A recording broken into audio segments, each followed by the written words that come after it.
Bismillahirrahmanirrahim. Assalamualaikum warahmatullahi wabarakatuh.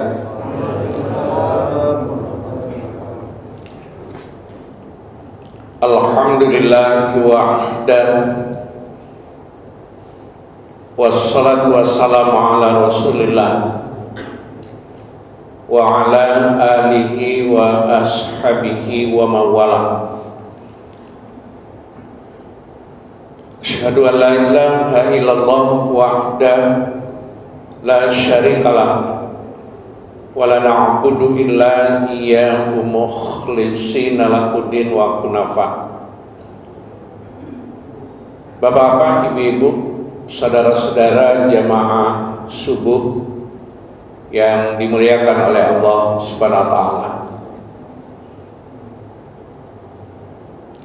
Ramadan adalah ibadah kejujuran. Ramadan adalah ibadah rahasia. Hanya kita dengan Allah yang tahu. Sebagai orang tua juga kita tidak akan pernah tahu anak-anak kita sesungguhnya berpuasa atau tidak. Tapi kalau sholat kita bisa tahu. Kita ingatkan sekali, ia jawab iya. Tapi dia tidak keluar kamarnya.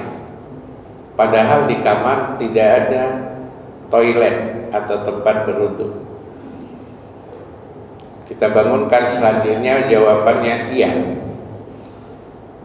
Atau dibangunkan selanjutnya jawaban iya. Nah, ketika dia tidak keluar, dipastikan dia tidak sholat, karena memang dia tidak melaksanakan wudu. Gitu. Tapi kalau puasa, kita tidak ada yang tahu. Mungkin dia tampilannya lemah, lemas, gitu ya, dengan cuaca yang panas. Tapi kan bukan berarti lemas itu menandakan bahwa dia puasa. Sampai dalam satu ungkapan, as-saumu li wa ana ajzi bi. Puasa itu untukku, kata Allah dalam hadis qudsi, akulah nanti yang akan memberikan nilainya langsung. Bapak dan Ibu, saudara-saudara jamaah subuh rahimakumullah. Satu pekan lebih sudah kita jalani Ramadan. Kita terus bermohon kepada Allah Subhanahu wa taala.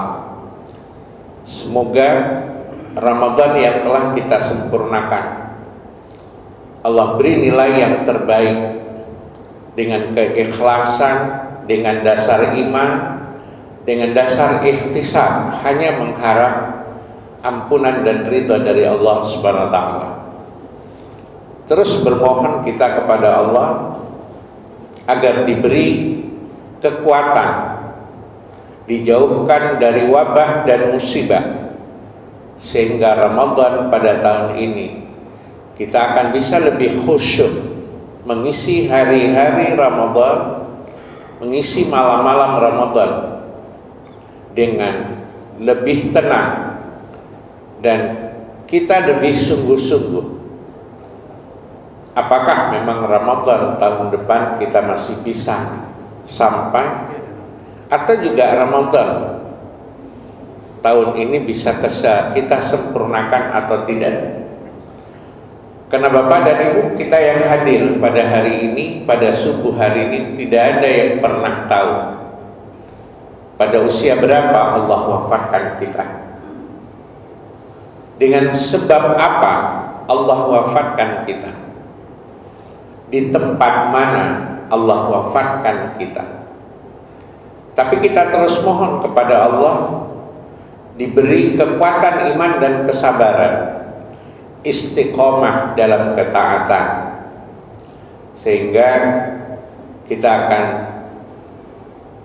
memperoleh kesempatan dengan amal-amal yang kita lakukan untuk mendapatkan husnul khotimah, di akhir kehidupan kita semua. Amin ya rabbal alamin. Bapak dan Ibu hadirin yang terhormat, puasa dan kejujuran menjadi taufik kajian kita pada pagi subuh hari ini. Satu ayat dari surat At-Taubah ayat 119.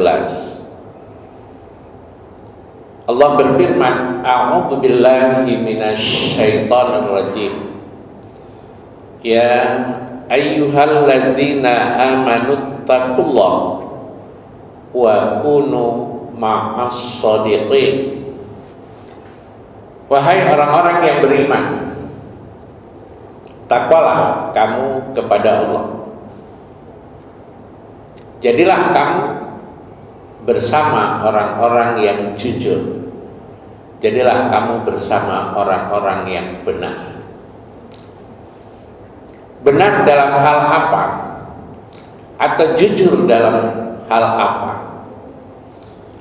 Begitu penting jujur atau benar ini sampai Rasul katakan alaikum bisidq. Fa inna sidq yahdi ilal bir. Fa innal birri yahdi ilal jannah. Kamu bersama, jadilah kamu bersama kebenaran atau kejujuran. Karena kebenaran dan kejujuran akan mengantarkan pada satu kebajikan-kebajikan.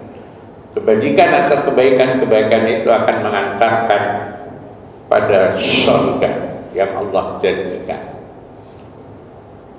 Karena itu Bapak dan Ibu, saudara-saudaraku semua, al-haqqa dengan as-sidq harus kita pahami. Kalau al-haq itu kebenaran, itu mutlak, tidak akan pernah berubah oleh karena waktu, tempat, dan keadaan. Tapi as-sidq yang sering diartikan dengan kebenaran, kejujuran itu hanya pada manusia. Dan ini sifatnya relatif. Bisa benar subuh ini, nanti sudah engkar pada siang dan sorenya. Hanya Abu Bakar di antara sahabat yang ditempelkan kata as-sidq. Abu Bakar as-sidq. Jadi Abu Bakar yang senang membenarkan, yang dengan ikhlas menerima kebenaran apa saja yang didapatkan dari Rasulullah SAW. Satu berita, satu ungkapan, ya, apakah itu rasional atau irrasional? Mari pada pagi subuh hari ini kita ajak. Puasa tidak sekedar ibadah kepada Allah, tetapi puasa juga membentuk pribadi-pribadi yang jujur.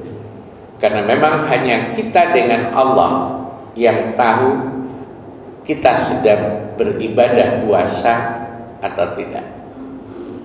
Semoga saja Bapak dan Ibu dengan waktu yang tidak terlalu panjang dalam kajian subuh ini bisa memberikan motivasi untuk kita mengarahkan hidup kita dalam bingkai ridha dan kasih sayang Allah sesuai dengan yang Allah jelaskan dalam Al-Quran dan Rasul jelaskan dalam tuntunan pelaksanaannya. 5 kejujuran, 5 kebenaran yang harus terimplementasi dari kehidupan kita sehari-hari lewat pembentukan pribadi melalui ibadah siam Ramadan. As-saum atau as-siyam yang diartikan dengan al-imsak Jadi ada dua kata yang sering kita dengar Bapak dan Ibu, as-shaum ya, alif lam shad waw mim, atau as-siyam, alif lam shad ya alif mim. Kalau as-shaum itu kita temukan dalam hadis ya, as-shaumu li. Tapi as-siyam itu dalam ayat 183, A'udzubillahi minasyaitonirrajim, ya ayyuhalladzina amanu kutiba alaikumus syiyam. Wahai orang yang beriman, diwajibkan, difardukan kepada kamu puasa. Dan tidak untuk kita saja, tapi ada kewajiban sebelum kamu, la'allakum tattaqun. Allah menginginkan kita menjadi orang-orang yang takwa. Dijelaskan bahwa orang-orang yang takwa itu punya kepribadian yang mulia. Di antaranya jujur dan benar. Karena itu Islam sangat menghargai, memuliakan orang-orang yang benar, orang-orang yang jujur dalam hidupnya. Karena puasa itu adalah disiplin hukum yang Allah halalkan. Makanan dan minuman bisa menjadi haram setelah masuk waktu subuh. Kapan menjadi halal kembali? Setelah masuk waktu maghrib. Nah, di antara waktu ini, nah, di situ kita dituntut jujur. Karena tidak ada yang tahu kan, kecuali kita dengan Allah. Ini disiplin hukum. Mulai dari masuk waktu subuh sampai maghrib. Haram hal di sini, tapi halal bersamaan waktu masuk maghrib. Nah, karena itu makanya yang pertama Bapak dan Ibu, jujur dalam hal apa atau benar dalam hal apa? Sidqul hadis. Coba ayo. Ramadan ini adalah syahrut tarbiyah, bulan pendidikan. Apa yang dididik? Lisan kita. Kalau sidqul hadis, yuk jujur dalam bertutur kata, benar dalam menyampaikan berita. Tuntunannya Al-Quran. Orang yang jujur dalam membawa berita atau benar, ini terbebas dari golongan orang-orang yang fasik. Kan turunnya ayat dalam Al-Quran memberikan sebuah koreksi kepada Rasulullah tentang apa? Seseorang menyampaikan berita, tapi Rasulullah memberikan sanksi atas berita itu. Tetapi ternyata laporan itu, berita yang disampaikan itu palsu gitu. Mungkin bahasa sekarang hoax gitu ya. Maka turun ayat, A'udzubillahi minasyaitonirrajim, ya ayyuhalladzina amanu, wahai orang-orang yang beriman, in ja'akum fasikun, kalau datang kepada kamu orang-orang yang fasik, binabain, dengan satu berita, satu informasi, fatabayyanu, maka informasi itu tabayun dulu. Benar informasi belum tentu harus disampaikan. Mungkin itu pendidikan untuk kita. Apalagi tidak benar lalu kita tebarkan, kita sebarkan, kita share, maka ini nanti cenderung menjadi fitnah. Jadi inja akum fasikun binabain fatabayyanu an tusibu qauman bijahalatin. Nanti bisa saja orang terhukum karena berita yang sesungguhnya dia pun tidak pernah tahu. ujung penyesalan pasti bagi kita. Dalam hadis diingatkan, man kana yu'minu billah wal yaumil akhir falyakul khairan aw liyasmut. Siapa yang benar beriman kepada Allah dan hari akhirat, ngomonglah yang baik. Kalau tidak baik, kamu diam. Ramadan dihadirkan untuk ngapain? Memperbanyak interaksi dengan Quran agar mengurangi kerja lidah menyampaikan hal-hal yang tidak baik. Hanya menceritakan orang, kita lupa. Dengan membuka aib-aib orang, kita berusaha sesungguhnya sedang menutup aib-aib kita. Boleh jadi aib orang yang kau ceritakan itu lebih besar pula aibmu. Hanya kenapa? Karena mungkin kita masih mau beramal, jadi Allah tutup aib itu. Kalau Allah bukakan, ya Allah, mungkin aib kita udah gak keturunan. Ayo Bapak dan Ibu, sidqul hadis, jujurlah dalam berbicara, benarlah menyampaikan informasi, benarlah dalam berkata. Al-Quran hadir, ayo banyak-banyak baca Quran, coba maknai sehingga lisanmu berkurang untuk ghibah, untuk fitnah. Karena orang-orang yang memahami makna Al-Quran akan semakin terpimpin hidupnya, akan semakin benar arah jalannya. Bapak dan Ibu hadirin yang terhormat, oleh karena itu ayat yang turun tadi sebenarnya mengingatkan kita untuk melakukan hal-hal yang terbaik. Mudah-mudahan saja dengan membaca Al-Quran, lisan kita akan terjaga. Ramadan juga bulan ampunan. Banyaklah berzikir, banyaklah istighfar dalam memenuhi jalan-jalan taubat. Biarkan bibir ini kering karena zikir-zikir dan istighfar yang kita ucapkan di Ramadan ini. Apakah kita hanya sekedar mengucapkan doa Yunus, la ilaha illa anta subhanaka inni kuntu minaz zalimin? Ketika kita ngomong subhanaka inni kuntu minaz zalimin, akan terbayang berapa banyak kesalahan yang sudah kita, mungkin entah berapa banyak lisan kita mencederai hati dan perasaan orang, entah berapa banyak harta yang menjadi hak orang yang belum tersalurkan. Apakah hak anak yatim dan fakir miskin, entah berapa banyak hak orang terambil oleh kita.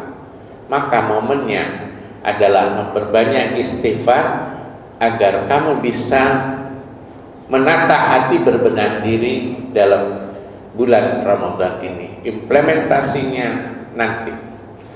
Karena itu Ramadan yang hadir di bulan yang ke-9 punya keistimewaan yang luar biasa. Tidak ada bulan sehebat Ramadan, semulia Ramadan. Kalau di luar Ramadan, waktu-waktu doa yang mustajab itu ditentukan. Kapan? Sepertiga malam. Kapan lagi? Di antara azan dan iqamah. Tetapi di Ramadan tidak ada batasan waktu. Pagi, siang, sore, malam. Istighfarlah pagi, sore, siang, malam. Minta ampunlah kepada Allah. Allah pasti akan dengar. Yang kedua, sidqul wa'ad, benar dalam berjanji. Sidqul wa'ad. Bapak dan Ibu,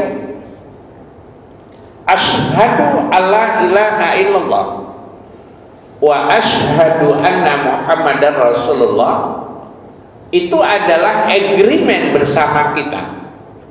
Dan agreement itu menuntut bukti nyata dalam semua sistem kehidupan. Sudah asyhadu alla ilaha illallah, jangan ada lagi tempat meminta, jangan ada lagi tempat bersandar. Allah tidak minta hambanya beriman sebelum hambanya mengerti kenapa harus mengimani Allah. Allah tidak meminta kita untuk berjihad dengan harta sebelum hambanya tahu untuk apa kita berzakat, berinfak dan sebagainya. Tapi ingat, kita sudah punya janji ya, sidqul wa'ad, benar dalam berjanji. Kalau sudah asyhadu alla ilaha illallah wa asyhadu anna muhammadar rasulullah, tidak ada tuntunan, tidak ada yang harus kita ikuti kecuali bagaimana Rasulullah Sallallahu Alaihi Wasallam memberikan petunjuk praktis operasional wahyu dalam all system ekonomi, budaya, kehidupan sosial dan sebagainya. Karena itu ayo kita yakinkan bahwa setinggi apapun perkembangan teknologi, secerdas apapun manusia, Al-Quran tidak akan pernah bisa dirubah isinya. Tapi yakinkan bahwa isi Al-Quran bisa merubah isi otak manusia. Jadi kalau gitu nggak usah cemas Pak dengan hal-hal yang berkembang, yang kadang sengaja dikondisikan, dipalingkan maknanya, yang katanya Al-Quran Islam Nusantara sudah dimunculkan. Quran tidak akan pernah bisa tertandingi. Tapi kalau maknanya dipleset-plesetkan, maknanya dipalingkan, sudah sejak dulu. Contohnya ketika orang membacakan ayat intan surullah yang suruhkum wa yusabbit agamakum, kalau kamu tolong Allah, Allah pasti akan tolong kamu. Berarti Allah itu lemah. Kenapa harus ditolong oleh hambanya? Jaga Allah, Allah pasti jaga kamu. Nah, ini mungkin dianggap bahwa Allah punya kelemahan. Nah, sepanjang orang seperti ini memahami Al-Quran, kafir. Kenapa Pak dan Ibu? Kan di awal surat Al-Baqarah sudah jelaskan, dzalikal kitab la raiba fi, roya dengan ba, tidak akan pernah ada keraguan. Cari huruf roya dan ba. Masih kamu ragukan, ketemu lagi kita ayat masih di Al-Baqarah. Wa in kuntum fi raibin mimma nazzalna ala abdina fa'tu bi surah. Buat aja kalau kamu ragu. Apa yang berkembang hari ini, ada ayat yang bagian yang perlu diamandemen. Apa ini produk pikiran manusia?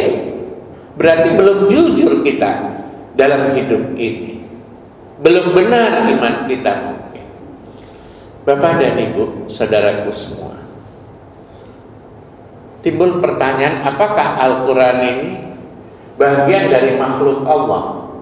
Karena selain Allah jadi makhluk, nggak bisa. Al-Quran ini kalamullah, tidak akan pernah berubah. Jadi kalau kita dihadapkan dengan ada yang akan mengamandemen, ada yang harus dihilangkan, itu pikiran siapa itu Pak? Itu si Udin itu ya, ada Udin itu ya. Saya nggak pernah, harus meyakinkan Pak. Di antaranya supaya kita sidqul wa'ad tadi. Mari Bapak dan Ibu lihat, surat At-Taubah itu surat yang ke-9. Terdiri dari 129 ayat. Catat dalam memori kita ayat 32. Terus surat ke-61 surat As-Saff hanya terdiri dari 14 ayat. Catat ayat yang ke-8. Itu mungkin cukup di antara sekian banyak ayat untuk meyakinkan kita tidak pernah boleh ada keraguan di dalamnya. Udah jelas kok. Mereka orang kafir akan terus berusaha dengan mulut-mulut mereka memberikan informasi yang menyesatkan, akan memadamkan cahaya Allah, merubah Al-Quran. Tapi yakinkan, wallahu mutimmu nurihi walau karihal kafir. Jangankan ayat dirubah, satu titik tidak akan pernah hilang dari Al-Quran. Baris patah menjadi kasrah, kasrah menjadi dhammah, tidak akan pernah terjadi. Ragu juga berarti harus memperbaiki keimanan kita. Al-Quran kok yang cerita, masa kita ragu? Nggak boleh. Makanya Quran itu bukan makhluk, itu kalamullah yang tidak akan pernah berubah oleh keadaan, waktu dan tempat. Ada yang tidak terjangkau oleh pikiran kita kan. Seorang anak kecil yang fisiknya tidak sempurna harus duduk dan dengan kursi roda berpindah dari satu tempat ke tempat lain. Diagnosa medis, akalnya tidak bisa berfungsi secara normal. 30 juz, bukan hafalan. Halaman pun dia hafal. Dipindah baris demi baris, halaman demi halaman. Ia bisa menyimpan Al-Quran itu dalam memori. Apa yang hebat di situ? Anaknya enggak. Diagnosa medis saja enggak mampu itu. Itulah kehebatan Al-Quran itu. Al-Quran bisa dihafal anak-anak usia 6 tahun. Nggak usah palah iri kita. Kita kok nggak bisa hafiz ya? Alam kita berbeda Pak. Kita dulu hidup nggak mengenal rumah tahfiz, nggak ada rumah Quran. Jangan sekarang merasa kepingin jadi hafiz Pak. Jangankan jadi hafiz, yang sudah dihafal pun belupaan. Salah sambung lagi. Itulah kita. Makanya kehebatan Al-Quran tidak boleh diragukan Pak. Nggak ada itu kecil kalian anggaplah. Tapi tidak setuju kita perlakuan itu. Kalau sudah seperti itu namanya penistaan terhadap agama. Nah itu yang kedua Pak. Mudah-mudahan ini jadi bahan renungan. Yang ketiga, sidqul muamalah. Ayo, benar dalam bermuamalah. Buat spanduk jangan terbalik. Hargailah orang-orang yang tidak berpuasa. Saya pun nggak tahu ini ide siapa ya. Harusnya hargai orang yang berpuasa. Ayo kita benar dalam bermuamalah. Kenapa? Saling menghargai, saling menciptakan hal-hal yang tenang gitu. Tidak saling menyalahkan tapi saling mendoakan. Bapak dan Ibu, saudaraku semua, hidup itu penuh dengan tatanan yang indah. Dengan doa kebaikan dan keselamatan. Ada saudara kita yang sakit, dijenguk, didoakan. Ditakdirkan Allah wafat, datang lagi, didoakan. Siapkan waktu untuk ikut sholat dengan doa lagi. Antarkan ke perkuburan, hadir di situ, bukan sekedar hadir tapi juga doa. Dalam hal apapun, makanya ingat bahwa Rasul mengingatkan kita, dalam tumpukan hartamu itu ada hak orang lain, keluarkan. Dalam kecerdasanmu itu ada hak orang lain, keluarkan. Dalam jabatan dan wewenangmu itu ada hak orang lain, mudahkan urusan orang. Jangan persulit. Apakah kau senang atau tidak dalam hal tertentu, apakah itu satu akidah atau tidak. Kalau dalam muamalah duniawiyah, dan itu menjadi haknya berikan. Jadi sidqul muamalah. Kemudian yang keempat, sidqul hal. Benar dalam keadaan. Pak, jadilah diri kita. Jangan menerobos rambu-rambu haram, diruntuhkan tembok untuk menggapai sesuatu yang kita inginkan secara duniawi. Enggak usah. Jadilah diri kita. Urusan dunia tengok ke bawah, jangan tengok ke atas. Enggak sanggup kamu. Tapi urusan agama kau lihat ke bawah. Lihat kita yang masih muda-muda, lihat orang-orang tua kita ini dengan khusyuk, dengan teguh, dengan kemampuannya tetap menghadirkan diri, menghadirkan hati, beribadah kepada Allah. Kalau bapak-bapak dan ibu-ibu yang sudah tua mampu, kenapa kita nggak mampu? Jangan terbalik. Urusan agama tengok ke atas, tapi urusan dunia tengok ke bawah. Kita mengeluh susah, lebih banyak orang yang susah dari kita. Maka itu tentunya ini memberikan warna dan kehidupan. Jujurlah berharta atau tidak, jujurlah wajib zakat atau tidak, jujurlah cerdas atau kurang mampu. Ajak orang untuk melakukan banyak hal. Nah, yang terakhir, sidqul azam, benar jujur dalam bertekad. Apa yang ingin kita raih di Ramadan ini? Jujur aja, tanpa embel-embel. Kita mendapatkan ampunan, letakkan ikhlas sebagai landasan. Kita mendapatkan ampunan, ikhlaskan untuk mengeluarkan harta. Akhirnya nanti di akhir Ramadan kita hanya dituntut membayar zakat fitrah. Intervalnya 2,5 sampai 2,7 kilogram. Itu kan juga ibadah kejujuran. Keluarkan bayar. Untuk siapa itu? Untuk membersihkan diri kita, orang-orang yang berpuasa, dan juga untuk memberikan kebahagiaan bagi orang-orang miskin. Bapak dan Ibu hadirin sekalian, dengan satu ayat saja, barangkali ini bahagian dari tadarus kita pada pagi subuh ini. Wahai orang-orang yang beriman, takwalah kamu kepada Allah dan jadilah kamu orang-orang yang benar.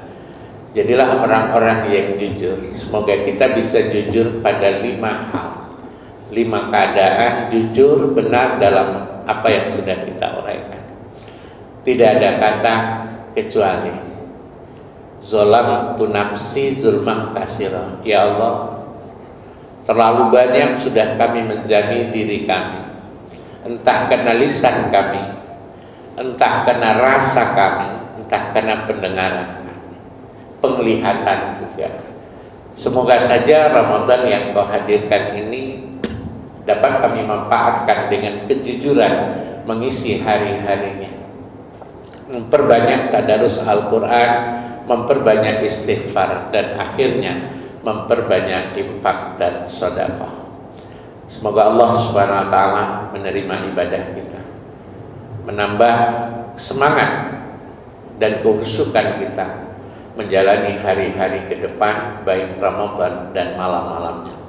Bila tidak ada uzur yang muktabar, jangan tinggalkan masjid, jangan tinggalkan jamaah hanya karena duniawian. Belum tentu Ramadan tahun depan kita bisa bersama Ramadan lagi. Kalaupun bisa dan Allah beri kesempatan, mungkin kesehatan fisik kita tidak sama lagi dengan saat ini. Akhirnya kepada Allah kita mohon ampun. Semoga hari-hari menjadi lebih tenang dan khusyuk di tengah banyak persoalan-persoalan kebangsaan. A'udzubillahi minasyaitonirrajim. Bismillahirrahmanirrahim. Alhamdulillahirabbil alamin. Wassalatu wassalamu ala asrofil anbiya wal mursalin wa ala alihi wa ashabihi ajma'in. Allahumma ighfir lana wa liwalidayna warhamhuma kama rabbayana shaghira wa li jami'il mu'minina wal mu'minat wal muslimina wal muslimat al ahya'i minhum wal amwat innaka sami'un qaribun mujibu da'wan wa yaqdiyal hajat. Allahumma khtim lana bil Islam, Allahumma khtim lana bil iman, Allahumma khtim lana bil khair, Allahumma khtim lana bis sa'adah, Allahumma khtim lana bi husnil khatimah. Allahumma ftah lana abwaban ni'mah, Allahumma ftah lana abwabal barakah, Allahumma ftah lana abwabas sihah, Allahumma ftah lana abwabal maghfirah, Allahumma ftah lana abwabal jannah ya arhamar rahimin. Ya Allah, hari-hari perjalanan Ramadan telah kami lalui. Dengan segala kedhaifan dan gelimangan dosa kami mohon Semoga ibadah-ibadah puasa yang kami lakukan, malam-malam qiyamul Ramadan yang telah kami tunaikan, menjadi jalan untuk Engkau bisa ampuni kami dari berbagai kesalahan kami. Kesalahan karena lisan kami mungkin melahirkan sentuhan rasa sakit bagi hati setiap saudara kami. Dosa kena tangan kami, dosa kena kaki kami. Zalamna anfusana wa illam taghfir lana wa tarhamna lanakunanna minal khasirin. Ya Allah, berilah kami kekuatan fisik untuk mengisi hari-hari selanjutnya dari perjalanan Ramadan tahun ini. Dengan segala upaya kami, semoga amal-amal kami walaupun kecil menjadi investasi untuk akhirat. Beri kami kesempatan untuk memperbaiki diri, menata hati menjadi lebih dekat kepadamu. Rabbana la taj'alna fitnatan lil qaumiz zalimin wa najjina bi rahmatika minal qaumil kafirin. Rabbana afrih alaina sabran wa sabbit aqdamana wansurna 'alal qaumil kafirin. Allahumma a'izzal Islam wal muslimin. Allahumma a'izzal Islam wal muslimin. Allahumma a'izzal Islam wal muslimin. Rabbana atina fid dunya hasanah wa fil akhirati hasanah wa qina adzabannar. Subhana rabbika rabbil izzati amma yasifun wa salamun alal mursalin walhamdulillahi rabbil alamin. Wabillahi taufiq wal hidayah. Assalamualaikum warahmatullahi wabarakatuh.